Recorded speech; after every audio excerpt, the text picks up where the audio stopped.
Hi నమస్తే, నేను మీ రాపుల్ Bhaskar, high court advocate Hyderabad. ముఖ్యంగా ఇన్కమ్ ట్యాక్స్ పేయర్స్, కంపెనీలు కావచ్చు, వ్యక్తిగతమైనటువంటి వ్యక్తులు కావచ్చు, వ్యక్తిగతంగా కావచ్చు, లేదు హిందూ అవిభాజ్య కుటుంబాలు అంటే అన్డివైడెడ్ ఫ్యామిలీస్ వైపు నుంచి కావచ్చు, చాలా మంది ఇన్కమ్ ట్యాక్స్ ని ఐటీ రిటర్న్స్ ఫైల్ చేయటం అనేది జరుగుతాం. ఈ ఐటీ రిటర్న్స్ ఫైల్ చేసేటప్పుడు చాలా మంది చేస్తున్నటువంటి ఒక పెద్ద పొరపాటు ఏంటంటే, ఐటీ రిటర్న్స్ పే చేయగానే, ఐటీ రిటర్న్స్ ఫైల్ చేయగానే రీఫండ్ కోసం దరఖాస్తు పెట్టడం, ఈ రీఫండ్ వచ్చిన తర్వాత పని అయిపోయింది కదా అనేటటువంటి ఒక కోణంలో వాళ్ళ యొక్క ఇన్కమ్ ట్యాక్స్ సంబంధించినటువంటి ఫైల్స్ ని వాటిని పారవేయటం కానీ, లేదు భద్రపరచకపోవడం, ఎక్కడో పడేయటం అని చేస్తాం.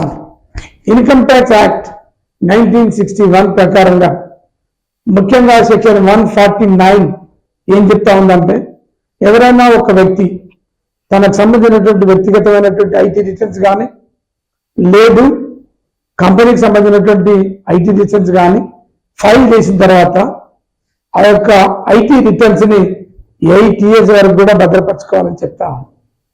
ఇన్కమ్ ట్యాక్స్ అధికారులు ఏ సంవత్సరంలోనైనా మీకు నోటీసులు ఇచ్చేటటువంటి ప్రమాదం ఉంది.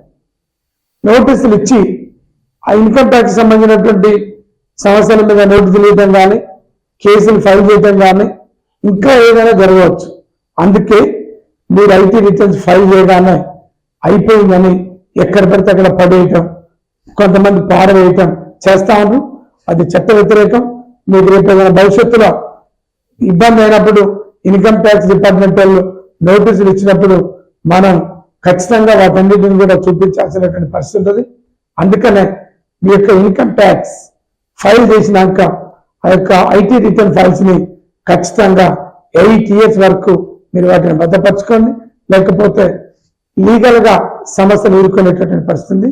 మీరు జాగ్రత్తగా ఉండండి, అవేర్గా ఉండండి. అందరూ చెప్పండి.